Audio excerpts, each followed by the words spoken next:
Hello and welcome into another So You'd Like to Get Into Games.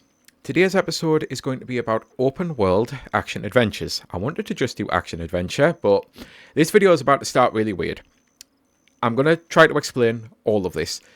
I am a hobbyist, I am not an expert at anything, but I'm someone who's spent an extreme amount of time playing video games because it's pretty much all I can do, being chronically ill, so I know a lot about a lot of genres.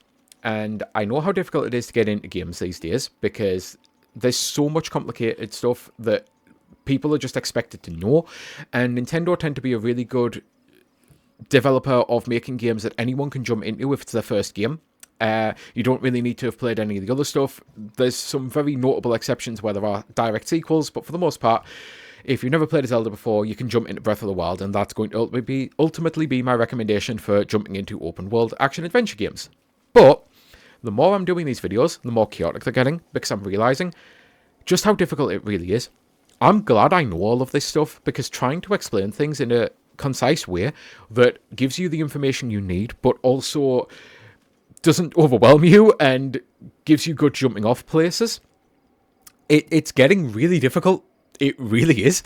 So with Zelda, I'm going to kind of focus on this, but the main reason that I actually said and changed to open world adventure games, there's a lot of open world action adventures these days, but there's also still action adventure games, and it's things like Control might be the only thing that I can really consider. And I know Control's a third-person shooter, but it's kind of more action-adventure than a lot of other things. And then you've got like Bayonetta and Ninja Gaiden, which are just straight action games, and maybe they're considered action-adventure because you're still... But this is what I mean. Even me, who's done all of this and played all of these games, like trying to get down to the minutiae of this is really difficult.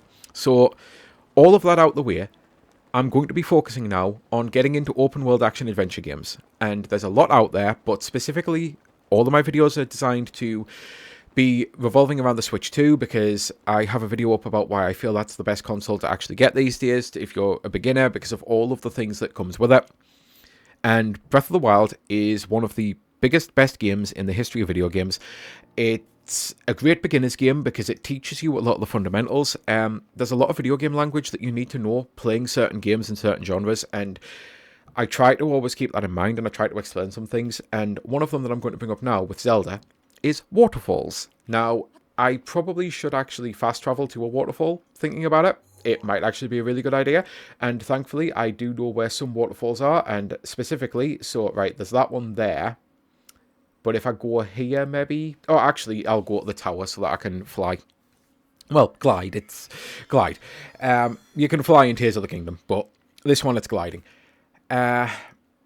Basically, the reason that I'm bringing up waterfalls, if you've never played a video game before, to you, a waterfall is quite literally water that falls off a cliffside, a mountainside, whatever like definition you want to use for a waterfall. You all know it. There's one over there. And I think specifically... Nope, that's not the one I'm aiming for. The one I'm aiming for must be around there. Yeah, if I put a marker, I'll actually be able to see it. There. So I'm going to try and glide over. And you may be sitting there thinking, already, I'm clearly doing this for a reason. There's clearly something there.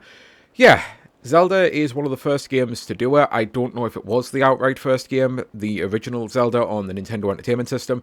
But Zelda is one of the first games that taught gamers everywhere, if there's a waterfall, go behind it, because there's something there. Now, this area has about 6 or 7 actual waterfalls. Not every one of them has something behind it. I'm pretty sure this one doesn't.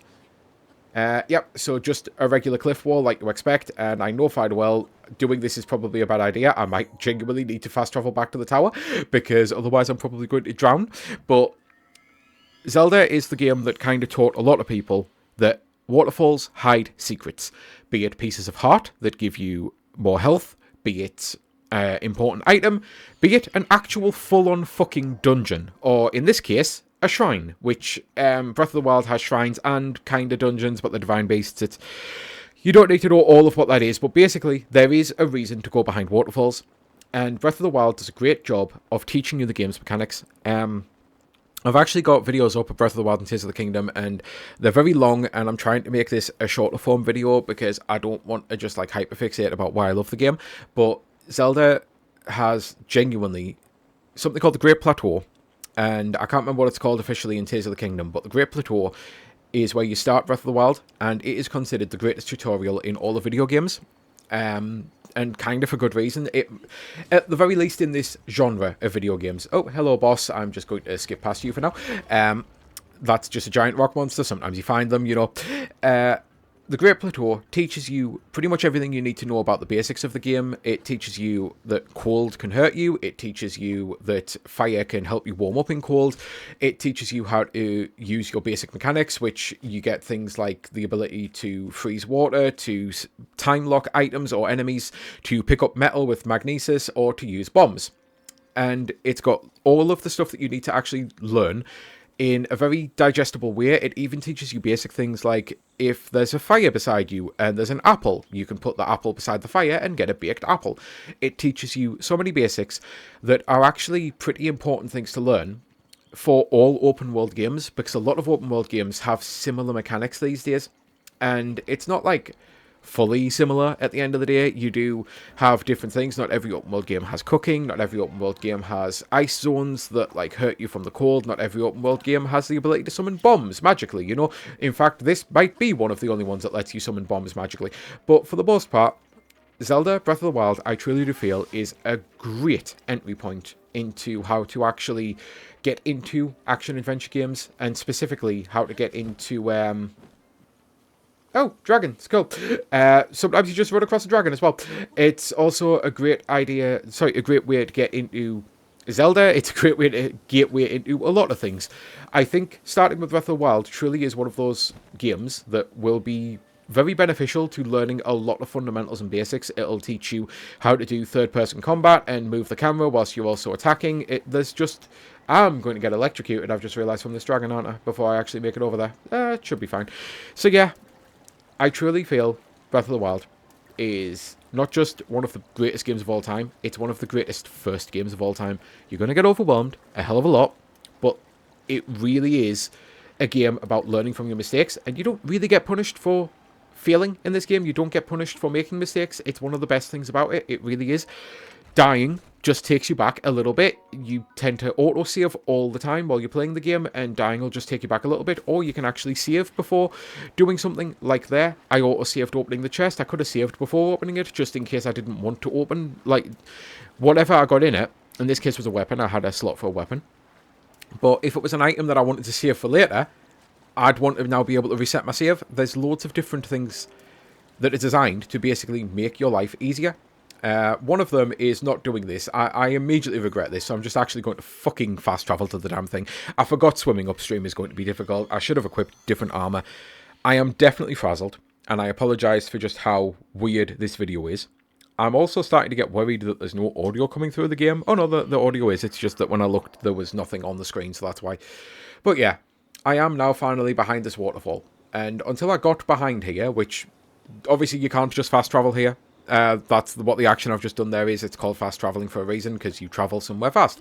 The first time I discovered this, it was a case of I'd been in this area, and I'm like, there's so many waterfalls. I know fine well one of them's going to have something behind it. That's the biggest waterfall. That's where I would personally hide it, and sure enough. And you don't even need to, like, glide through the waterfall. That's what I was trying to set up, because it's really cool when you can do it, but you have to, like, be above it and drop down. It's a whole thing. When you first discover it, it's one of those little things of, yay, there's something behind a waterfall, that's cool. But that's then useful, because it's not just Zelda, it's not just action-adventure games. So many games hide things behind waterfalls. Breath of the Wild, again, is just a great onboard point to learn some fundamentals that all games teach you and expect you to know these days. And that is why I'm trying to make these videos, because getting into games seems so easy on the forefront. Like getting into movies, you just pick a movie, you sit and watch it. But getting into a game, you have to pick the right genre. You have to pick something that you can personally play, that you can personally understand. Some people have different abilities and different requirements and needs. Some people struggle with different controllers. Some people, like, there's all sorts of different variables that make picking the right first game for you genuinely really difficult. And I've tried to do different genres. That's the whole point of why I'm doing open world action adventure here, because some person's first game is going to be someone else's first game, and it's like some person's perfect game is a different thing. But this, if you want to get into anything truly expansive, truly meaty, truly...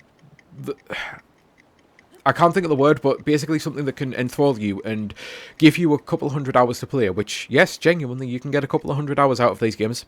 Not all of them, but a lot of open world games tend to be relatively big. I think one of the shorter ones, it's not available on the Switch, it's available on the PC and PlayStation at the moment. One of the shorter ones is like Spider-Man, which is still a great open world game, and I absolutely love it, and I do recommend it, but it can clock in at about, I want to say 30 to 40 hours doing everything. Even that is still a pretty sizable game, but the likes of Zelda, if you want to do absolutely everything, especially if you want to do it without a guide, if you want to figure these things out yourself, because, again, the game has a great way of teaching you how to. I'm not saying I did do everything without a guide. I did most things without a guide. There are some things that I did eventually get to the point of looking up because I was needing to just be done with the game. But if you want to, it will take you a good couple hundred hours. It's something that you can really invest a lot of time in, a lot of your life in, and I know that might seem scary, but this is one of those things that games, as expensive as they are, you can't get this value out of a movie. Like, you could watch a movie 200 times, yeah, but you're probably going to get real sick of it. And if you go into it with that mindset of, how could anyone play a game for that long? As long as the game's giving you stuff to do, games are fun. That's kind of a lot of the point. Not every game. There's games out there that are definitely not fun and not designed to be fun. They're designed to be pretty hard-hitting for a reason. But for the most part, games are fun. So as long as you're having fun, and as long as there's content to do, as long as there's actually things for you to experience, yeah, you're going to be having a good time. You can easily put a couple hundred hours into things. And yeah, this is one of the few videos where I don't actually have a lot of examples, to be honest. And that's partly because I am doing this as a Switch 2 video. Now, I know fine well, if I open the shop, I know Assassin's Creed Shadows has just came out. That's an open world expansive game. I'm not an Assassin's Creed fan, though. I've never enjoyed any of them outside of Nexus, which is the VR one. And funnily enough, the VR one's the only one that wasn't open world. On a technicality, Resident Evil Village is kind of an open world, but it's not an open world action adventure. It's survival horror. It's got a lot of the same elements, and it's a great game, and it's the one that I actually recommend people get into when I talk about survival horror games. I should have that video up by the time you're watching this. But for the most part, when it comes to action-adventure open-world games on the Switch, I'm really blanking on any major ones right now. So I wanted this to be a shorter video anyway, and it's probably just as well, because I am struggling outside of Tears of the Kingdom, which there's a lot of people who rave about Tears of the Kingdom, and rightly so. It's one of the best games ever made. Please play Breath of the Wild before you play Tears of the Kingdom. Just do. As much as I was saying The Great Plateau is the greatest tutorial in all of gaming, it's actually Breath of the Wild's the greatest tutorial in all of gaming, because everything you learn in Breath of the Wild will actually help you in Tears of the Kingdom, with some very notable exceptions that would cause gigantic spoilers, which hopefully showing a dragon isn't much of a spoiler here. Unfortunately, I really don't want to be doing all of the video again, especially because now that I've got the dragons, it's like a case of, what if I go to another area and a different one shows up? At least this way I'm only showing one of them. But there are some very notable exceptions that learning stuff in Breath of the Wild kind of hurts you in Tears of the Kingdom, but you'll then figure that out by learning it in Tears of the Kingdom. Whereas learning it in Tears of the Kingdom would hurt you in Breath of the Wild. It's just one of those weird things. So yeah, I know this video's been all over the place. I know it's been a little weird. And there's probably so many things that I haven't covered that maybe I should cover. Because, again, the whole point is I don't just want to explain the genre and what game I recommend. I want to explain why, and I want to explain some things, like the hidden things, like a lot of us take for granted, like being able to go behind waterfalls for hidden items. But I also don't want to, like, handhold you, and teach you absolutely everything about the game, because the game does a good job of teaching you that. As I say, The Great Plateau does a really good job of teaching you about cold areas and warning you about cold areas, and it does a good job of teaching you all of the basic mechanics. And what I wanted to cover was more of the secret things. Like, it might be pretty simple, and the game does a good job of teaching you this anyway, but it's something that definitely people take for granted, is that when I see a specific wall, I know fine well I can blow it up with a bomb. And yeah, just be on the lookout for walls that look like they might break under extreme force of, explosions.